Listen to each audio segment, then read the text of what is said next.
যে মানুষটির সঙ্গে আমি দীর্ঘদিন ধরে আড্ডা দেবো ভাবছি এই তীব্র গরম বাইরে, এবং সেই গরমটাকে পাশে রেখে সে মানুষটা আমাদের পাশে এসে দাঁড়িয়েছে এই গরমের মধ্যে। আমি এই মুহূর্তে কথা বলছি অভিনেত্রী প্রেরণা ভট্টাচার্যের সঙ্গে। কেমন আছো?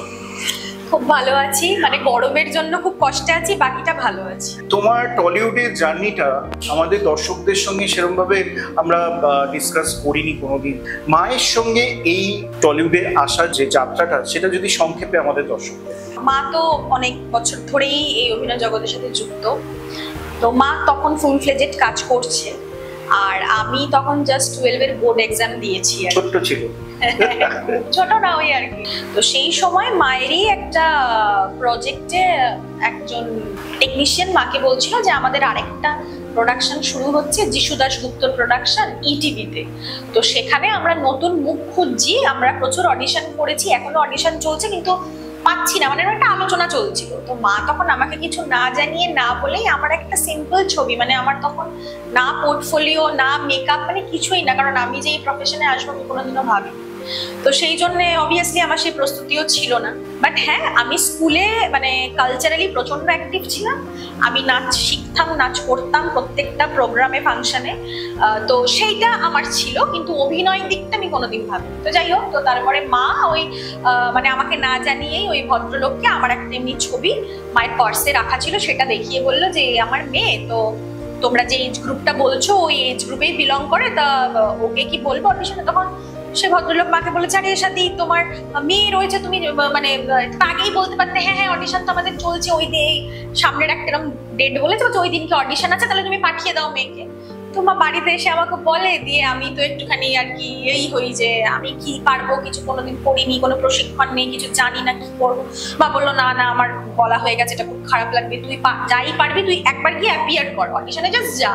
প্রত্যেকের পরপর করে অডিশন চলছে হচ্ছে, আমাকে একটা 2 পাতার একটা স্ক্রিপ্ট দেওয়া হলো, একটা ছেলে আর একটা মেয়ের একটা পার্কে দাঁড়িয়ে একটা প্রেমের কনভারসেশন, একটা এরকম স্ক্রিপ্ট তো পড়ে মুখস্থ হয়ে গেছে। হয়ে যাওয়ার পর যখন আমাকে ভেতরে ডাকলো অডিশনের জন্য, তখন দেখি প্রচুর লোকজন, মানে এরকম জাস্ট পুরো ইন্টারভিউয়ের মতো, মানে এখন যেরকম হচ্ছে সামনে ক্যামেরা আর এপাশে আমরা বসে আছি, ওরকমই আমি এরকম ক্যামেরা পুরো সেট করা ছিল, আর এরকম লম্বা টেবিল, এপারে অনেক ভদ্রমহিলা ভদ্রলোক বসে আছেন। আমি তখন সত্যি জানতাম না কে কিসে।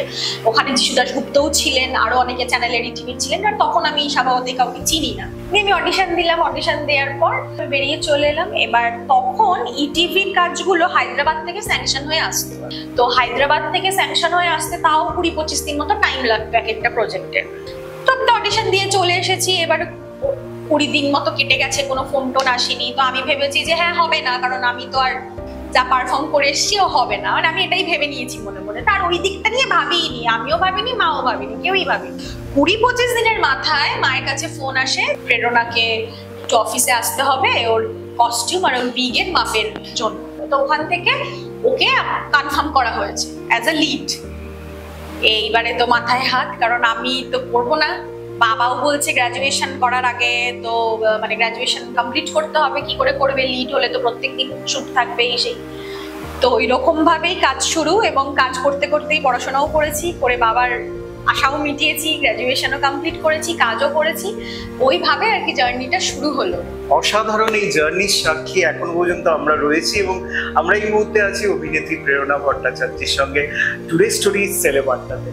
যারা সিনিয়র তারা মূলত কিছু ক্ষেত্রে বলছেন যে জুনিয়ররা সেভাবে সিনিয়রদের সম্মান বলো, সৌজন্য বলো, সেটা কোনো অংশে মনে হয় যে কমে গেছে, বা সে অর্থে তারা সেরকম ভাবে দিতে চাইছে না। কি বলবে? যেটা আমার মনে হয় সেটা হচ্ছে যে একটা সার্টেন গ্রুপ অফ অ্যাক্টার্সরা একরকম ভাবে ট্রিটেড হয়েছে, আর তারপরে একটা সার্টেন গ্রুপ অফ অ্যাক্টার্সরা সেভাবে ট্রিটেড হয় না। আমার মনে হয়, সম্পূর্ণ পার্সোনাল আমার মতামত, এটা বাকিরা সহমত নাও হতে পারে।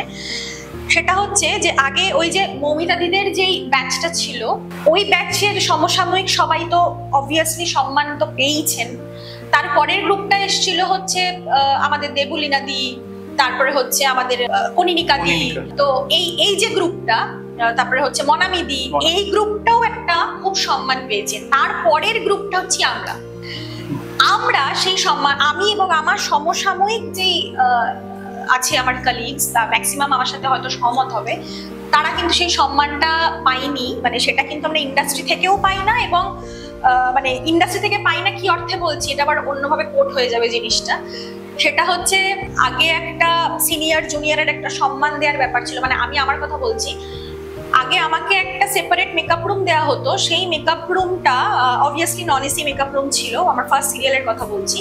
তার পাশেই এসি মেকআপ রুমে সব সিনিয়ররা বসতো, এবং আমার মেকআপ রুমে কোনো ওয়াশরুম ছিল না। ওই এসি মেকআপ রুমে আমাকে ওয়াশরুম করতে মানে গেলে বৈষম্য একটা ছিল। ওই আমি কিন্তু ওই সিরিয়ালের লিড, বাট তারপরেও ওই মেকআপ রুমে আমাকে নক করে যখন সিনিয়ররা আমাকে বলতো হ্যাঁ এসো, তখন নিয়ে আমি ওয়াশরুমটা করতাম। সেইটা যে খুব একটা ভালো কিছু ছিল আমি সেটা বলছি না, বাট আমি জাস্ট আমার কথাটা বললাম।